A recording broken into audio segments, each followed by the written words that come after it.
नमस्कार मित्रांनो, शुभविवाह मालिकेच्या आजच्या भागामध्ये आता इथे डॉक्टर संकर्षण हा स्वतःच्या केबिनमध्ये आलेला असतो आणि आकाशचं ऑपरेशन केल्याने तो मानसिक आणि शारीरिक दोन्ही अवस्थांनी अगदी थकलेला असतो आणि त्याच वेळेला आता इथे एसीचं बटन ऑन करून तो स्वतःला शांत करण्याचा प्रयत्न करत असतो आणि त्याच वेळेला तिथे आता भूमी येते आणि भूमी आल्याबरोबर त्याच्याकडे रागाने बघायला लागते आणि विचारते, काय केलं तुम्ही?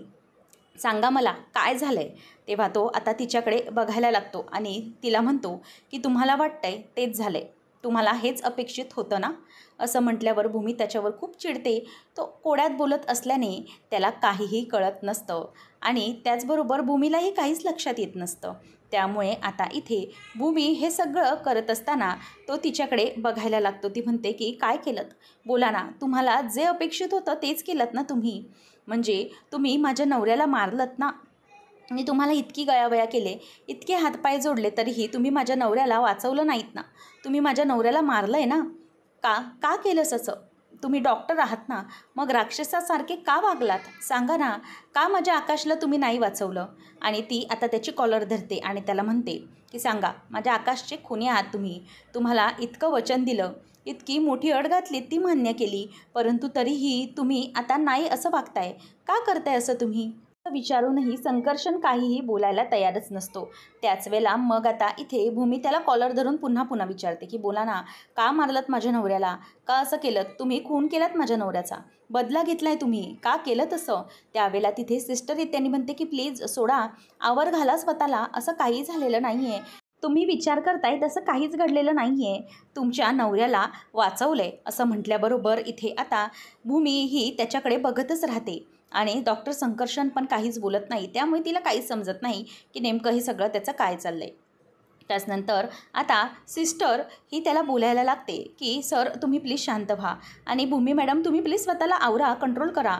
तुमच्या नवऱ्याचं ऑपरेशन सक्सेसफुल झालं आहे. येत्या 24 तासांमध्ये त्यांना शुद्ध येणार आहे. त्यामुळे प्लीज तुम्ही शांत व्हा, प्लीज. असं म्हणून आता ती भूमीला बाजूला करते आणि तिकडून निघून जाते. भूमीला आता लक्षात येतं की ती जी काही चिडली आहे ते खूप चुकीचं होतं, म्हणूनच ती आता शांत होते.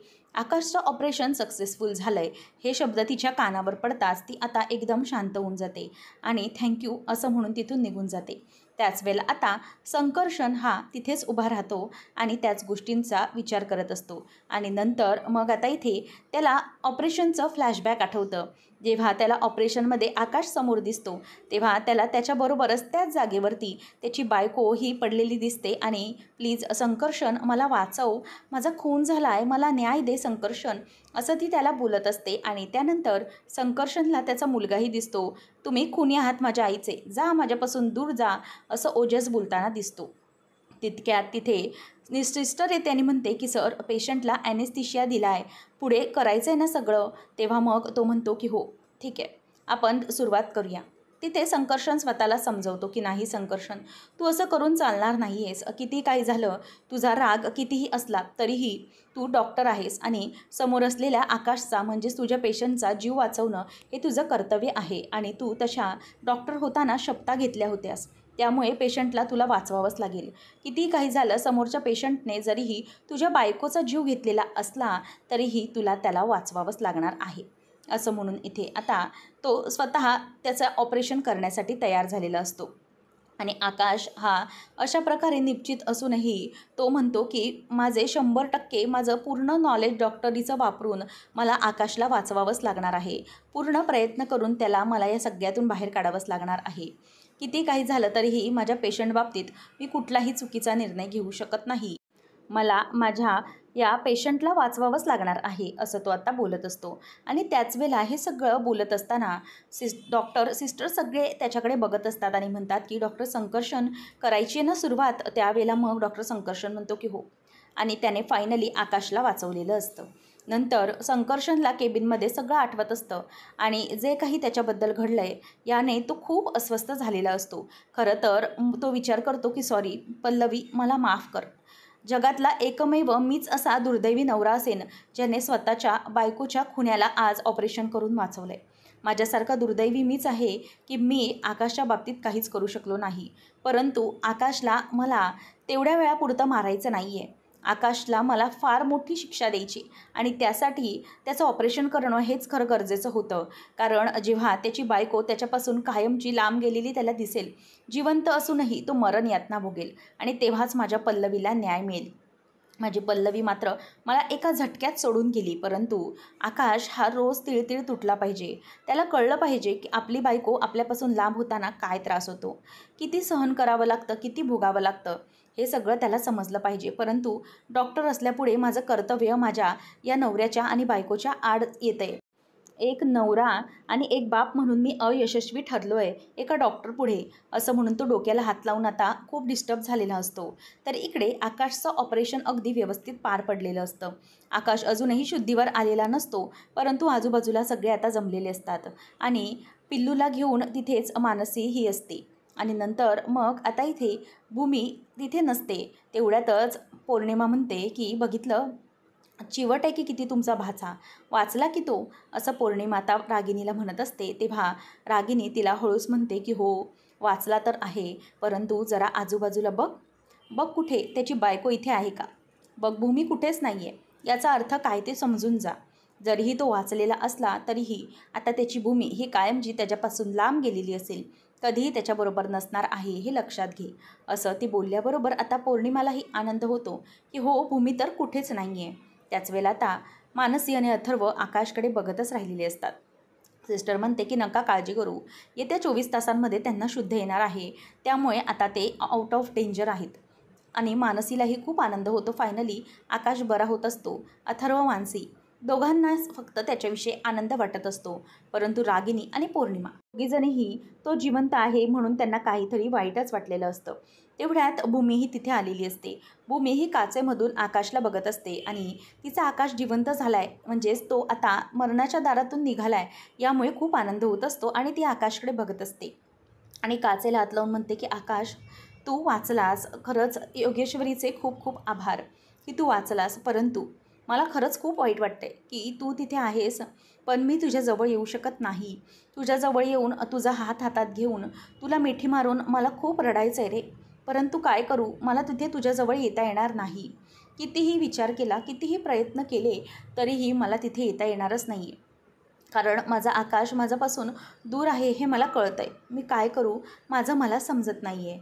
भूमी आता खूप हताश असते, खूप रडते. काय करावं हे तिला सुचत नसतं आणि म्हणते की आकाश, मला माफ कर रे.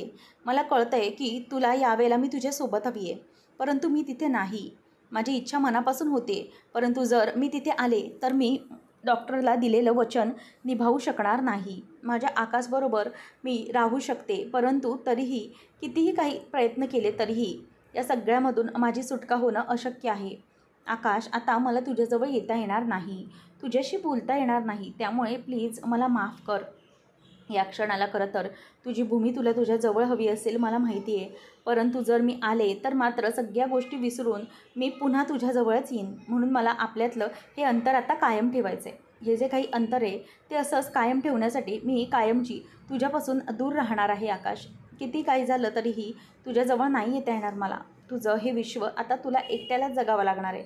आता हा एकटेपणा हा आपल्या वाट्याला कायमचा आला. तू आणि मी कायमचे एकमेकांपासून आता दूर झालो, असं म्हणून ती आता रडत असते आणि खूप डोळ्यातनं तिच्या पाणी येत असतं. मनातच ती म्हणते की आकाश, मला माहिती आहे मी तुझी गुन्हेगार आहे. तू कितीही विचार केलास ना तरीही मला तुझ्याजवळ नाही येता येणार आहे किंवा मलाही स्वतःला नाही थांबवता येणार. म्हणून आकाश, मला माफ कर. आता मी ही तुला बघते हे शेवटचं, यानंतर आपली कधीही भेट होणार नाही. तुझ्यापासून मला कायमचं दुरावल्यासारखं झालं आहे. खरं तर तिथे तुझ्याबरोबर येणं खूप अवघड वाटते, परंतु तिथे आले तर नाही, सहन नाही होणार मला त्यापेक्षा, असं म्हणून ती आता तिथून निघते आणि तिला खूप वाईट वाटत असतं. आणि ती समोरून तिथून निघून आल्याबरोबर तिथे रागिनी आणि पौर्णिमा पण आजूबाजूला भूमी दिसते का बघतात, परंतु ती कुठेच नसते. भूमी आता येत असताना तिला खूप वाईट वाटत असतं.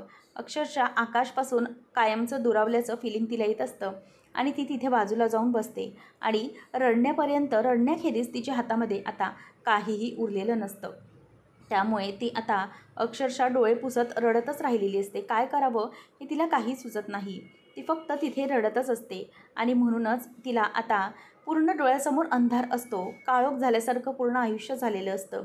किती काही प्रयत्न केला तरीही आकाशला विसरता येत नसतं, परंतु त्याच्यापासून कायमचं दूर देखील जायचं असतं. समोरून संकर्षण येतो आणि भूमी तिथे रडत बसलेली आहे हे त्याला दिसतं. आणि तेवढ्यातच संकर्षण जात असताना भूमी म्हणते की 1 मिनिट डॉक्टर, प्लीज थांबा. मला कळतंय की जे काही झालंय ते, परंतु प्लीज तुम्ही मला माफ करा. मी काल तुमच्याबरोबर जे काही वागले ते खूप चुकीचं होतं. खरं तर तुम्ही माझ्या आकाशचा जीव वाचवलात. आणि त्याचनंतर मग आता इथे संकर्षण हा तिच्याकडे बघत देखील नाही. ती म्हणते की खरंच तुमचे उपकार आहेत माझ्यावर. माझ्या आकाशसाठी तुम्ही जे काही केलंत ना, ते मी कधीही विसरू शकणार नाही. माझा जीव वाचवला आहे तुम्ही. तेव्हा मग डॉक्टर संकर्षण म्हणतो की मी माझा दिलेला शब्द पाळलेला आहे. आता तुमची वेळ आली आहे तुमचा दिलेला शब्द तुम्हाला पाळण्याची. त्यामुळे मी आता काहीच बोलणार नाही आहे. मी फक्त तुमच्यासमोर जी काही अट ठेवली आहे ती पूर्ण केली. आता तुमची वेळ आहे ती अट पूर्ण करण्याची. एवढंच बोलून डॉक्टर संकर्षण तिला म्हणतो की आता तुम्हाला बघा कधी जमतंय ते. असं म्हणून तो तिथून निघून जातो आणि भूमीला वाईट वाटतं. फायनली आता आकाशपासून दूर होण्याची कायमची वेळ झाली हे भूमीच्या लक्षात आलेलं असतं. आता भूमी ही गाडीने पुन्हा आपल्या घरी निघायला सुरुवात करते. आकाशकडे ती जातही नाही.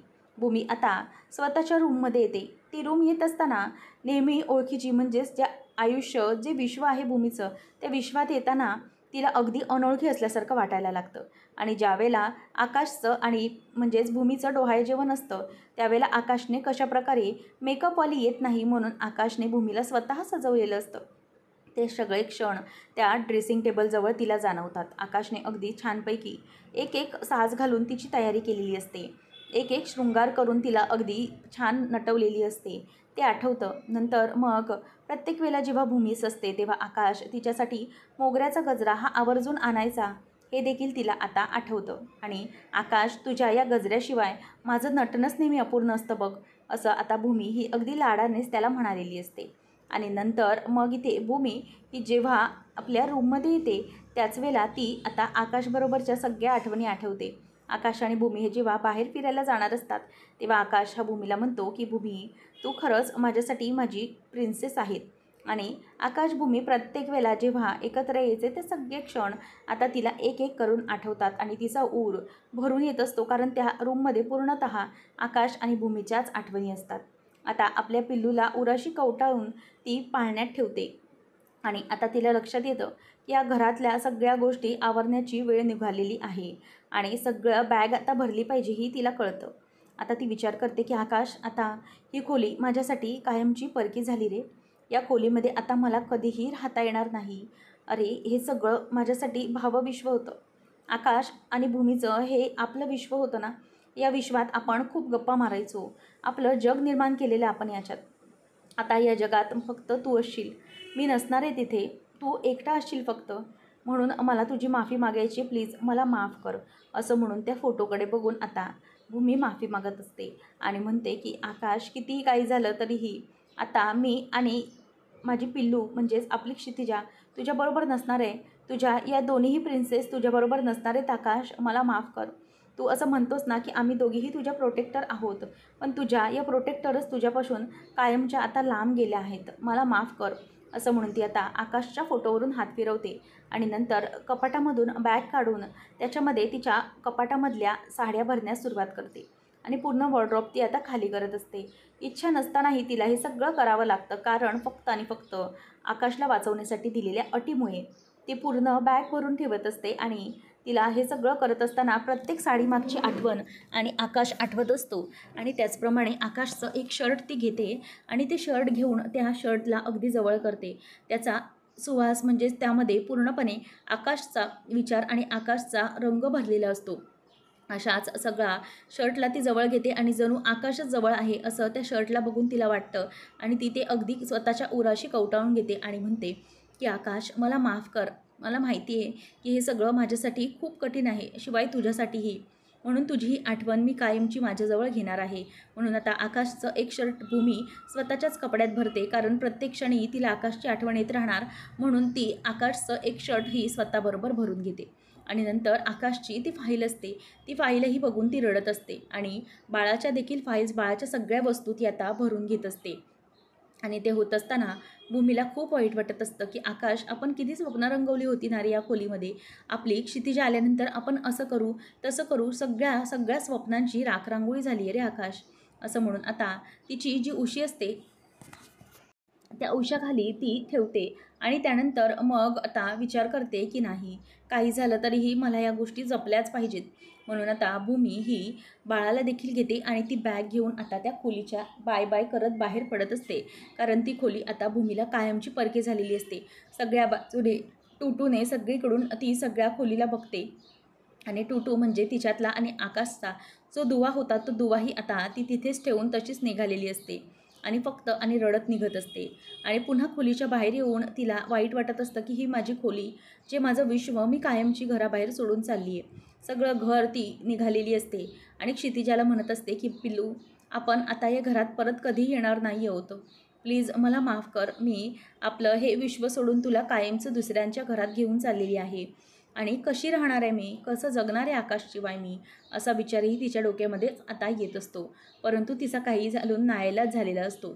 आता देवीला मानसी नमस्कार करते आणि म्हणते की फायनली आपल्या आकाश भाऊजींचा जीव वाचला. आई योगेश्वरीचे खरंच खूप आभार आहेत आपल्यावर की फायनली आपल्या आकाश भाऊजींचा जीव वाचलेला आहे. त्याच वेळेला अथर्व म्हणतो की पण मला कळत नाही आहे की भूमिताई आहे तरी कुठे, म्हणजे ऑपरेशन झाल्यापासून ती आकाशकडे आलेलीच नाही आहे. तेवढ्यात तिथे आता सिस्टर येते आणि म्हणते की एक मिनिट, मला जरा सांगा की भूमी कुठे आहेत. मिसेस भूमींना प्लीज बोलवा जरा, या फॉर्मवर त्यांची साईन हवी आहे. तेव्हा मग मानसी म्हणते की ती आता इथे नाही आहे, ती जेव्हा येईल ना तेव्हा मी पाठवते साईन करायला. मग त्यावर लगेच सिस्टर म्हणते की बरं ठीक आहे. आणि ती निघून गेल्यावरती अथर्व विचार करतो की काय झालं हे भूमिताईला, ती आहे तरी कुठे, माझं ना विचार करून करून डोकंच दुखतं आहे. तेवढ्या तिथे रागिनी येते आणि म्हणते की अरे हो, नक्की काय झालं आहे काय त्या भूमीला, अशी का करते ती, अशी येत कशाला नाही येते इथे. तेव्हा मग त्यावर अथर्व म्हणतो की हो ना, अगं मला पण कळत नाही आहे या भूमिताईचं नेमकं काय चाललं आहे ते. तेव्हा मग मुद्दामच मानसी काहीच बोलत नाही आणि मग त्यावर रागिनी म्हणते की काय गं, भूमीचं काय झालं आहे मानसी, तुला ती काही बोलली आहे का. तेव्हा मग मानसीही काहीच बोलत नाही. ती म्हणते की मला कसं काय माहिती असेल, मी तिथे तुमच्याबरोबरच तर आहे. आणि नंतर भूमी आता बॅग घेऊन मात्र घराच्या बाहेर कायमची पडत असते आणि तिला ते येत असताना सगळ्या आठवणी आठवतात. ती हॉलपर्यंत येते आणि हॉलमध्ये पुन्हा एकदा सगळे केलेले आजपर्यंतचे फंक्शन, सेलिब्रेशन सगळं काही भूमीला आठवत असतं. आणि आकाशबरोबर ती किती आनंदात होती, सगळे फंक्शन दोघांनीही केलेले होते. आणि बाळाच्या बाबतीत जेव्हा 3 महिन्याची चोरोटी भरायची होती तेव्हा तो म्हणतो, बाळाला सांग की काळजी करू नका, तुझ्या तोंडात नेहमीही चांदीचा चमचा असेल याची काळजी तिचा बाबा घेईल. असं म्हणून आता भूमीला जेव्हा क्षितिजा आणि आकाश परत येतात त्याच वेळेला इथे आता भूमीसाठी आणि बाळासाठी जी सजावट केलेली असते, लक्ष्मीच्या पावलांनी तिच्या क्षितिजाने घरात प्रवेश केलेला असतो, ते सगळं सगळं एकत्र आठवतं आणि त्याने ती अगदी अस्वस्थ झालेली असते. रागिनी म्हणते की काय झालं पौर्णिमा, तू हे सगळं हातवारे करून बोलतेस तर खरं, परंतु मला एकच गोष्ट कळत नाही आहे की या गोष्टीमध्ये तू कॉन्फिडंट नाही वाटत आहेस, म्हणजे जे काही भूमीच्या बाबतीत घडते त्याबद्दल तू कॉन्फिडंट जराही वाटत नाही आहेस. तेव्हा मग मानसीला अथर्व म्हणतो की हो ताई, मला हे ना आता कळेनासं झालं आहे की ताई हे सगळं का वागते आणि कशासाठी वागते, मला तिचं काहीच समजेनासं झालं आहे नक्की काय करायचं आहे. त्याच वेळेला मग आता इथे मानसी ही विचार करत बसलेली असते की नेमकं ताईला झालं आहे तरी काय, सगळेच ताईच्या विरोधात आहेत पण करू तरी काय. तेवढ्यात भूमी ही बॅग घेऊन निघत असताना थांब भूमी, असा आता आकाशचा भास तिला तिथे होतो. आणि भूमी येते आणि सगळे आकाश म्हणजे जवळजवळ 4-5 आकाशच्या प्रतिकृती तिथे दिसतात. आणि मग ती बघत असते आणि म्हणते की नाही प्लीज आकाश नको थांबवू. पण ते प्रत्येक आकाश बोलत असतो की नाही भूमी नको जाऊस, तूच थांब, इथे तुझी गरज आहे. अगं तू स्वतःला या घराला सोडून जातेस, अगं ह्या घराशिवाय आणि माझ्याशिवाय तू राहू तरी शकणार आहेस का, हे घर म्हणजे तुझं जग आहे ना, कशी जातेस तू. तेव्हा भूमी म्हणते की प्लीज नाही नाही, जाऊ दे मला आकाश, नको थांबवू आकाश प्लीज. असं म्हणून ती डोळे उघडते. तेवढ्यात समोरून सगळे आकाश गायब झालेले असतात. ती आजूबाजूला बघते परंतु तिच्या लक्षात येतं की हा झालेला तिला एक मोठा भास आहे आणि म्हणूनच आता भूमी ही कायमची ते घर सोडून निघालेली असते. पुढच्या भागात आपल्याला पाहायला मिळतं आकाश हळूहळू शुद्धीवर येत असतो आणि म्हणतो की भूमी, भूमी कुठे आहे माझी, मला भूमीला बघायचं आहे. असं म्हणून तो भूमीला आता बोलवत असतो. परंतु त्याच वेळेला आता रागिनी म्हणत असते की आकाश, अरे बाळा भूमी आता नाही आहे. मग आता काय बोलावं हा प्रश्न सगळ्यांनाच पडलेला असतो की भूमी कुठे गेली कुठे अचानक. आणि त्याच वेळेला इथे आता डॉक्टर संकर्षण हा भूमीला घेऊन स्वतःच्या घरी आलेला असतो आणि मग त्याच वेळेला डॉक्टरला म्हणजेच ही कोण आहे असं सुलोचनाताई पल्लवीची आई विचारते. तेव्हा मग तो म्हणतो की आजपासून ही या घरामध्ये ओजसची दुसरी आई बनून राहणार आहे आणि माझ्या लग्नाची बायको म्हणून मी इथे आणलेली आहे हिला आणि हिच्यासोबत मी रजिस्टर मॅरेज केलं आहे. कायद्याने आम्ही पती पत्नी आहोत, त्यामुळे मी आता माझी बायको म्हणून हिला ह्या घरात ठेवणार आहे असं आता संकर्षण हा त्याच्या सासूला बोलून दाखवतो आणि भूमीला मात्र याचा राग येत असतो. तेव्हा इथे आकाश हा रागिणीला सांगत असतो की आत्या, मला भूमीला बघायचं आहे, प्लीज जरा भूमीला व्हिडिओ कॉल लावा ना, मला भूमीला बघायचं आहे असं म्हणून तो त्याची तब्येत अगदी नाजूक असतानाही भूमीला बघण्याचीच इच्छा व्यक्त करत असतो. आणि इथे भूमी मात्र संकर्षणची बायको ओजसची दुसरी आई म्हणून घरामध्ये प्रवेश करत असते. आता नेमकं पुढे काय घडणार आहे पाहणं रंजकतेचं ठरेल. अशाच अपडेटसाठी चॅनलला नक्की सबस्क्राईब करा. धन्यवाद.